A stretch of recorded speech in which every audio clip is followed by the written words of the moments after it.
everybody. Welcome back to another week of social studies with Miss Turner.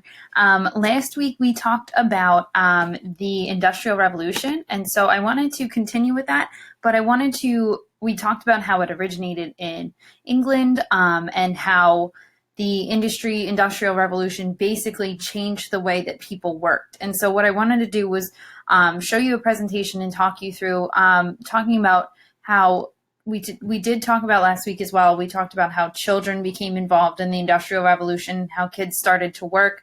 I showed you a couple pictures of kids working in different places. And so what I wanted to do was also talk about how child labor changed in America. In our novel, Liddy, that we're reading, Liddy and her brother, Charles, both end up having to leave their family farm. We read that in chapter 2.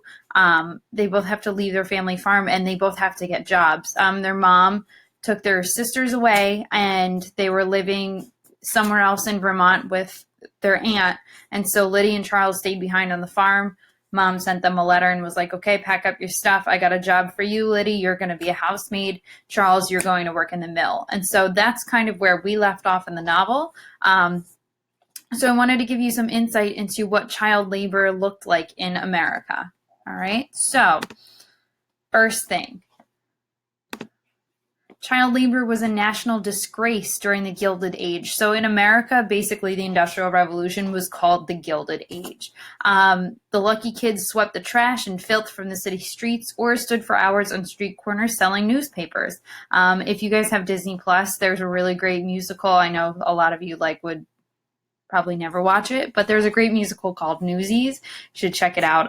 It's one of my favorite. And it's about a bunch of boys that sell newspapers in New York City, and they decide to have a strike because they're not getting paid enough to support how much that they have to pay for the papers that they're selling. So check that out if you want. So people that, like I was just saying, that these boys, they were forced to sell newspapers. The less fortunate, people that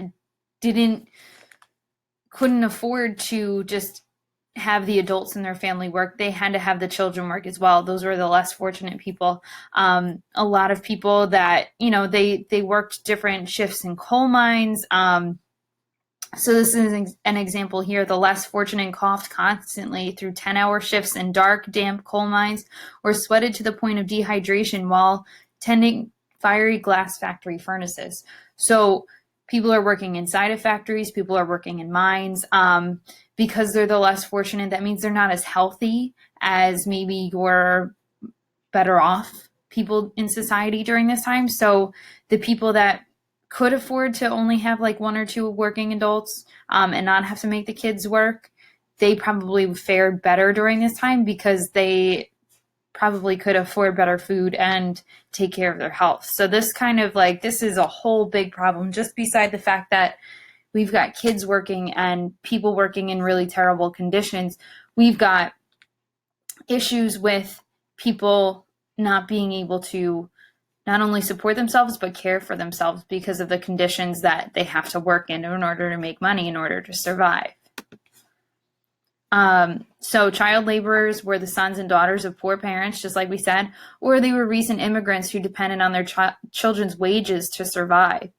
We were talking about when the very first lesson that I did, we talked about a living wage. You have to basically make enough money that you can have to survive, to make sure that you're buying your food and that you can pay your bills to keep your lights on and to give you power and heat and things like that. Rapid, unchecked industrialization and urbanization leads to farm-like family models in the inner cities. So again, we talked about how Liddy and Charles, they took care of their family's farm when their mother left with their two sisters. This is kind of the same deal, but except it's happening now in a city atmosphere. So just imagine you living inside of your house, but then instead of getting up every morning and going to school like we used to, now you'd be getting up and going to work in a factory. And you're maybe 9, 10 years old at the time. In 1870, there were 750,000 child laborers. The first U.S. census, which we actually just have this year is a census year, so make sure that your families have filled them out if they haven't. It's just basically like a population count, and it helps the government know how many people are living in a certain area, so we know what the population looks like. So the first U.S. Census reported child labor numbers, and they counted 750,000 workers that were under the age of 15. So I guess if you were 15 and up, you were considered an adult worker. Anybody younger than that was a child laborer. And then these also didn't include children who worked for their families in businesses or on farms. So again, this number could even be, closer to the millions because of how many people that weren't accounted for because they were living on farms, or if you had a baker and their son worked in a shop, they didn't really consider that baker's son a worker because he was the son of the baker. By 1911, 2 million. There were 2 million child laborers. They were all under the age of 16, and they were working, and many of them worked 12 hours or more 6 days a week. Often they toiled in unhealthful and hazardous conditions, always for minuscule wages. So basically that means that they did not have the best working conditions, which we talked about in our very first video lesson that we did together. We talked about working conditions and why they're important.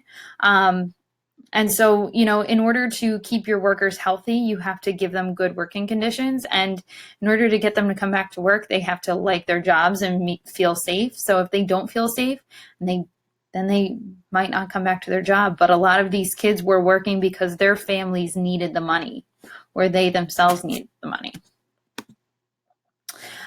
So we did talk about the mills. Actually, this picture down here could be a good representation of maybe what Charles might have looked like working in the mill that he was going to. So young girls continued to work in mills, still in danger of slipping and losing a finger or a foot while standing on top of machines to change bobbins. So the bobbins are basically the thread holders. Or being scalped if their hair got caught. So just imagine girls, they probably had to tie their hair back. They couldn't have it loose and flowing because if it got stuck in something, you could literally lose your hair, among other body parts. This sounds just awful and gruesome. In mines, you had to worry about cave-ins and explosions. So after a day of bending over to pick up bits of rock, breaker boys were often stiff and in pain. If a breaker boy fell, he could be smothered or crushed by huge piles of coal. They were given only one break daily and were whipped if they refused to work. When the boy basically became too big, they would still often be forced to go down into the mines and face the threat of cave-ins and explosions. So if you got too big to be a breaker boy working in a mine, you then, I guess, got quote unquote promoted to working now in the bigger part of the mine.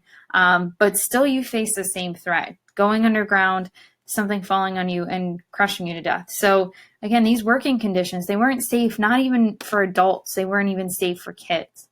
So what's wrong with this picture? It looks like we've got homeless people.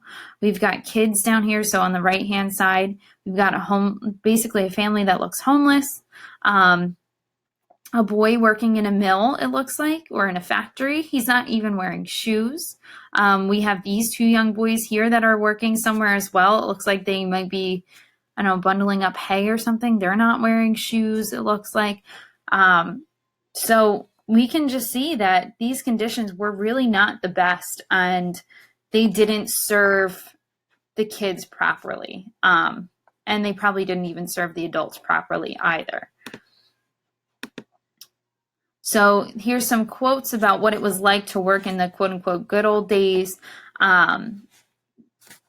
So I'll give you a second to read through some of those.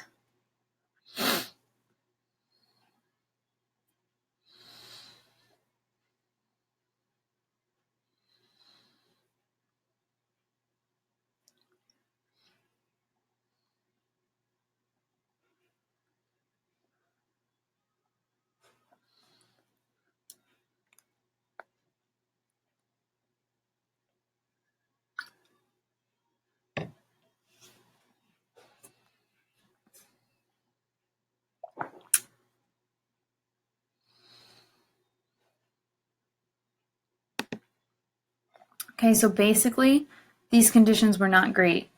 You were exposed to different chemicals. You were basically threatened almost daily with losing a body part, depending on where you were working, being crushed to death, things like that.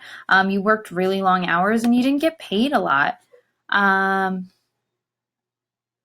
There's a photographer. So basically, because this photographer, Louis W. Hine, went into factories and took pictures of these kids, he then sold these pictures to newspapers, and those newspapers printed the pictures.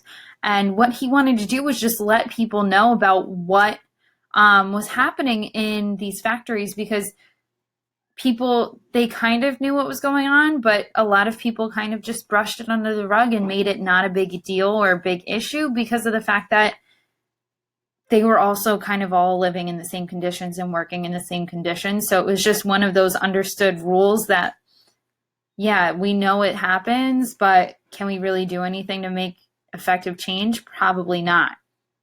So then we have the National Child Labor Committee. The photographer Hine, he was hired by the National Child Labor Committee, the NCLC, and it was a social welfare organization founded in 1904.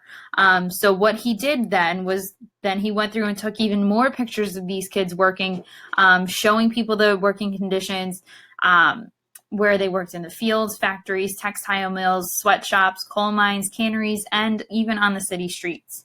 So think about those newsboys there. So then, because he was taking these pictures and getting them published and spreading the awareness, people started to realize, oh, wait, we can't put our children through this. Because again, you have a lot of kids dying, and therefore, if you have a lot of kids dying, you can't have a population move forward because there's nobody to then grow up and become the adults that then promote the next generation of people to come along. So opponents argued that child labor weakened the future of the workforce and that it led to death, which it literally did. So that shouldn't be an argument. That's just a fact. They also argued that children who worked 10-hour days were unfairly denied the education promised them by the state. We can connect this back to our book, Liddy, as well, because in the book, it tells us that Liddy and Charles both went to school, but then Liddy and Charles both had to come home once their father left, and they had to manage the family farm. They were the ones that were doing the work on the farm, not the mom and the dad, because the dad left. So think about if you were in that situation, what would happen to you? What would you have to do in order to help your family? So for Liddy and Charles, they stayed and they weren't allowed to go to school anymore because they had to work the farm full time. So we have the Fair Labor Standards Act. Child labor continued until the sweeping Fair Labor Standards Act of 1938. And it was just 2 years before Louis Hine, that photographer guy, died, after countless children had fallen prey to disease, injury, and premature death. So basically, the Fair Labor Standards Act, what it did was it said, okay, this is the standard, this is the level at which we need our children to be able to work. If you don't have these good conditions for these children to work, you cannot have children work for you. That's really it. And that actually, it wasn't just for children, it was also for adults too. It was just in general. If you don't meet these standards to have these good working conditions in your place of employment, then you cannot have people work for you. There was also the birth of minimum and limited wage. So there was a minimum wage and limited the age of child laborers to 16 and over, 18 for hazardous occupations. So those occupations where you're a miner, going down in the mine every day, a coal miner, you had to be 18 and older for that. Children 14 and 15 years old were permitted to work in certain occupations after school. So basically, anybody that was under 14, they were not allowed to work anymore. We still have a problem with child labor. It exists in agriculture, especially among migrant families, so families that don't always stay in one place or they move many places. And U.S. companies who buy products made by child laborers abroad are often the targets of protests. So there are a lot of companies that have fallen under this controversial umbrella of having child laborers, and very famous brands have been accused of working with factories that have child laborers overseas as